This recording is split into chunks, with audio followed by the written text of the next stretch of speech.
Hello everyone, you are welcome to another video session of Python for Chemical Engineers. In today's video session, we will continue from where we stopped and then we'll be looking at applying all the concepts we have learned based on interpolation, parameter estimation, solving all these integration, and also root finding, and then use that to solve complex problems.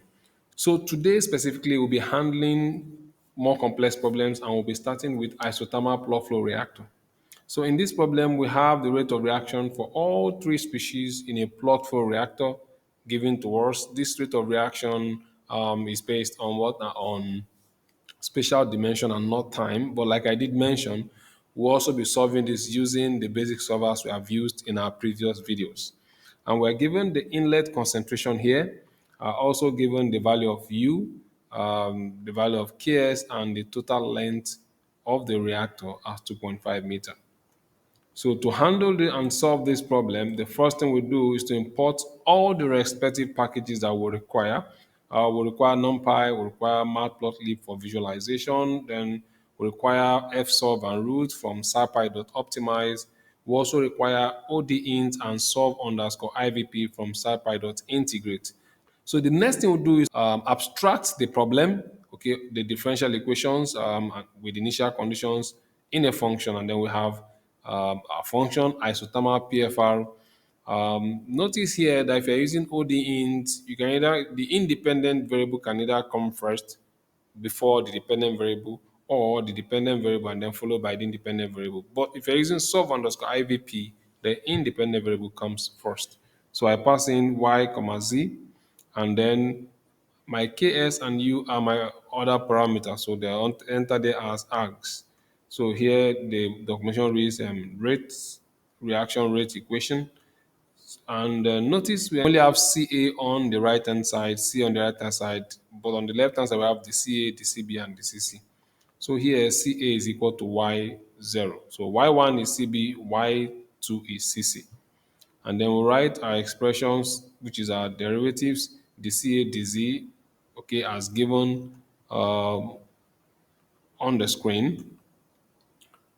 So then we return a list of dCA, dC, dCB, dC, and the CC, dZ.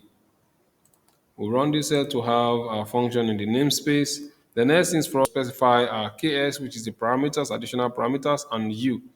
Then set our initial conditions. CA is 2, CB is 0, and CC is 2. So we have a list of our initial conditions. And then the length of the reactor is 2.5. So I can have a Z span. Normally we should have a T span, but this time around, because we are working based on the spatial dimension, it becomes Z span. Okay, so Z span is equal to NP dot linspace 0, 1. I have 51 linearly spaced vector between 0 and 2.5. And the next I call the function signature of ODInt, passing my function, my callable, initial condition, C naught, Z span, and then passing my arg. And here I'm plotting the solution. So if we run this cell, what do we have? We have the plot of the solution, solving with ODInt. Now, alternatively, I also want to solve this problem using solve underscore IVP. But in this case, look at the function signature. I have to pass the independent variable first. And the independent variable is z, the spatial dimension, followed by y, which is parameterized as CA, CB, and CC. Here, I also define, like we did earlier, define our KS, U, C naught, initial conditions. L is 2.5, and then create linearly spaced vector of 51 like we did earlier. Then call the function signature of solve underscore IVP, passing my function isothermal PFR. Here I have T span. Okay, T span is between what 0 to L, and then I have Y naught initial conditions followed by T ever. T ever is then this Z span. Okay, and then followed by my args. Then finally, I need to extract the solution. Z is my solution. T, CA, CB, and CC are all the first, second, and third rows of the solution. Y. And then finally here, I'm simply plotting the solution. If we run this cell, it returns for us the same solution. You can see this plot solving with solve underscore IVP and solution with OD int gives returns the same result. Now, what if I decide to, remove the T evaluation in this point, just take away the evaluation time. Let's see what we have again if we run this, and I decide just to run by passing directly this to the function. Well, what do we have? You see, it returns the same plot, but you can see here the points are not smooth. It arbitrarily picks how many points to plot 2, 4, 6, 7 points. About 7 or 8 points. No, 8 points, yes, I think 8.246, 8 points to plot. So if you omit the evaluation time, it picks arbitrary point and then plots it. But to have a smooth curve, we have to include our T eval, which is the evaluation time, and that is a Z span. So if we do this and run again, you see we have 51 points, and then we have a smooth representation of our plot. The next problem we're going to be looking at is non-isothermal plug flow reactor. First, we looked at isothermal plug flow reactor. In this problem, we'll look at non-isothermal plug flow reactor. Here, we are considering a simple reactor model, which is oxidizing SO2 to form XO3 with heat effects. So we'll need material and energy balances. Unlike in the first problem where we have isothermal plug flow reactor, we needed only just the material balances, which were represented by the rate kinetics. So we have material and energy balances. Here we have the conversion with the spatial dimension, the rate of change of temperature with spatial dimension. And then R value is abstracted this way. This problem is adapted from Young's and Freyles in 1973. And then with additional parameters T surrounding T naught and X naught. The variable X is the concentration of SO2 divided by the inlet concentration, and 1 minus X is the fractional conversion, and T is the temperature in Kelvin. Let's see how we abstract this problem and solve it. I define my function, which is non-isothermal PFR Y, Z, T surrounding. By having this definition, I want to use OD int. So where X is equal to Y naught and T is equal to Y1. So X to Y0, T is what? Y1. And then I'll define my respective rate constant and equilibrium constant as given in the problem. You rewrite these to get K1 equals exponential of all you have on the right hand side. Likewise, I also define my R, which I have given in the problem. And then the next thing, having defined all of this, I can define my derivatives, my ODs, dx dz, and the t dz. I have it expressed this way. And I return a list of the x dz and the t dz. So having done this, we'll run this to have a function in the namespace. T surrounding is defined, X naught is defined, T naught is defined, L is equal to 1.0. I'm taking a non-dimensional length of 1. So my Z span is np.linspace 0 to L. In this case, I have 100 linearly spaced vector. So I'll call the function ODInt, pass my function inside. Of course, my X naught, T naught are the initial conditions. The Z span, okay, is the time interval, the time span, and then args is my T surrounding. If you go back to my function, you see the only additional argument there is T surrounding. And lastly, I'm extracting the solution. Okay, plotting, a subplot of single row and two columns. And here I have taken the first solution and plotted it with Z-span, and likewise take the second solution and plot with Z-span. So here I have the fractional conversion plot and the temperature plot against the dimensionless axial position. If we run these, we have this solution. So you can see how the fractional conversion is varying, likewise the temperature. Next, we're going to look at chemical reactors with mass transfer limitation. Now, this problem is still an adaptation of what we have looked at earlier, but in this case, we are looking at a problem where the mass transfer limitation is encountered, and the rate of reaction will be calculated based on the concentration on the solid catalyst and not the concentration in the fluid. So given the reaction rates, as against what we have previously, we had the rate that's going back to the first problem. We had the rate to be Ca, okay, the concentration in the fluid, but this time around it becomes CAS.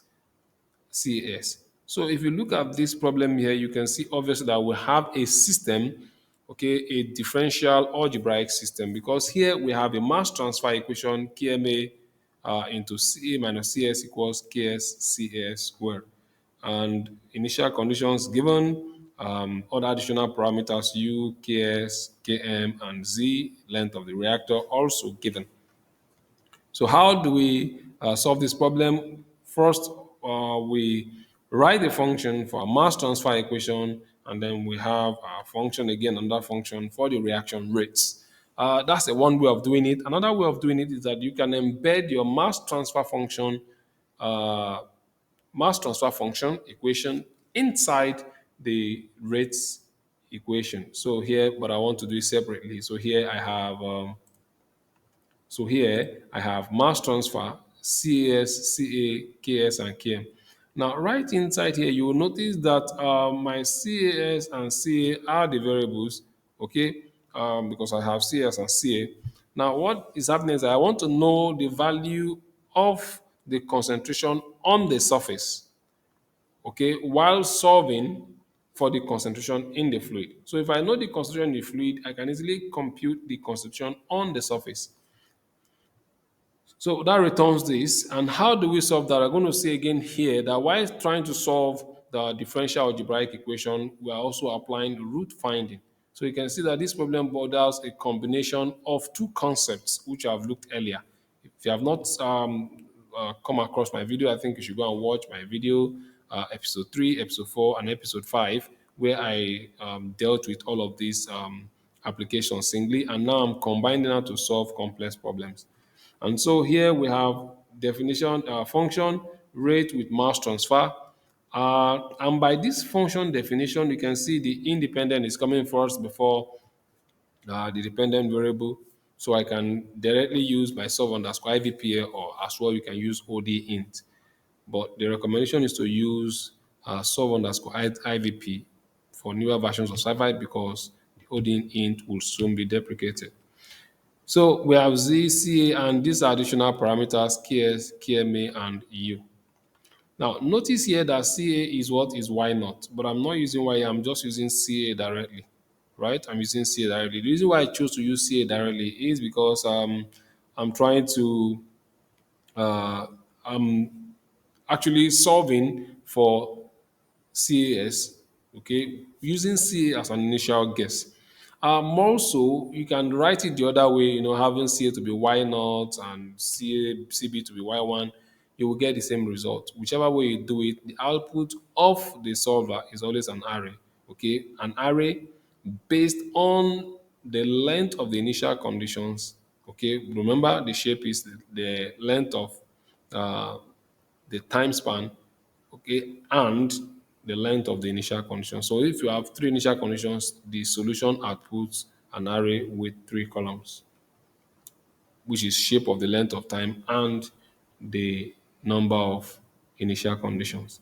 So let's go here. I will make a guess here. CA guess will be equal to what? CA, which you have here, this CA that goes in as a variable in the mass transfer function. Then CAS, to obtain CAS, making a using CA as guess, I will do what? Call the root finder, which is what? FSolve, passing the mass transfer equation, which you have as a function outside. If you have it as function inside, you still call it that way. Call the function, and then pass your initial guess, and then your args. In the args, the CA, which you have as defined as argument in the main function, becomes additional parameter or additional argument which you pass here.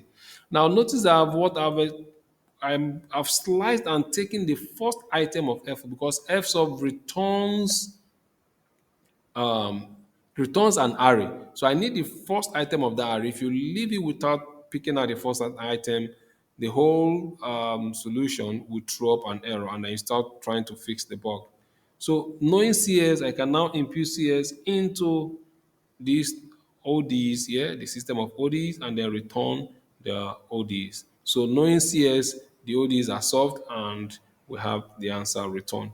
So if we run this, we have the function in our namespace, then we define U, KMA, KS, the length, the C naught, initial guess, the Z span, and then we can call sub IDP pass the function which is rate to mass transfer, T span is Z span, Y naught is what? C naught, T evap is np dot list space. I have using here 100 linearly spaced vector. I'm calling the method BDF, and then I have my args passed in. If we run this cell, what do we have? We have a solution. We can as well print the message and the success. It says yes, the solver successfully reached the end of the integration interval. Success is true. We can down plot. I'm plotting solution.time. In other words, extracting the time. I'm plotting it with the first variable, which is CA, second variable, third variable, and you can see the legend or the labels, corresponding labels. If we run this cell, what do we have? We have these plots. I've come to the end of this video. So please like this video, share this video with your friends, share with your colleagues, and please subscribe to my YouTube channel if this is your first time of watching my content on YouTube. In my next video, I'll be focusing on dynamic optimization, and there I'll be introducing a new package known as Gecko, and I'll compare the solution with that from SciPy. Until then, I will see you in my next video. Bye.